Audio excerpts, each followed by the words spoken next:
حضرت ابو ہریرہ رضی اللہ تعالیٰ عنہ فرماتے ہیں کہ رسول اللہ صلی اللہ علیہ وآلہ وسلم نے فرمایا کہ ایک شخص تھا، اس نے کبھی کوئی نیکی نہیں کی تھی، لیکن جب وہ لوگوں سے لین دین کرتا تو اپنے ایجنٹ سے کہتا کہ دیکھو جو آسانی سے مل جائے وہ لے لینا، اور جس مال کے لینے میں عسرت اور تنگی ہو اس کو رہنے دینا اور درگزر کر دینا، ہو سکتا ہے کہ اللہ تعالیٰ ہماری برائیوں سے درگزر کر دے۔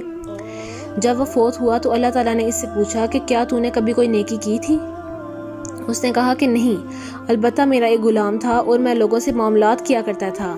جب میں اس کو تقاضا کے لیے بیچتا تو اس کو کہتا کہ جو کچھ آسانی سے حاصل ہو جائے تو وہ لے لینا، اور جس کے حصول میں تنگی اور مشقت ہو اس کو چھوڑ دینا اور درگزر کرنا، ہو سکتا ہے کہ اللہ تعالیٰ اس بہانے سے ہماری برائیوں سے درگزر کر دے۔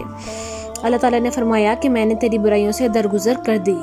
اس حدیث سے ہمیں یہ سبق ملا کہ لوگوں کے سامنے نرم رویے سے پیش آنے اور ان سے درگزر کرنے کو اللہ تعالیٰ پسند کرتے ہیں۔ اس حدیث سے ہمیں اللہ تعالیٰ کی رحمت کا اندازہ ہوا کہ تھوڑے سے عمل سے اللہ تعالیٰ کتنا زیادہ اجر دے دیتے ہیں۔ اگر آپ کو ہماری ویڈیو سے کچھ بھی سیکھنے کا موقع ملتا ہے تو ہمارے چینل کو سبسکرائب کریں اور ہماری ویڈیوز کو لائک کریں۔ جزاک اللہ۔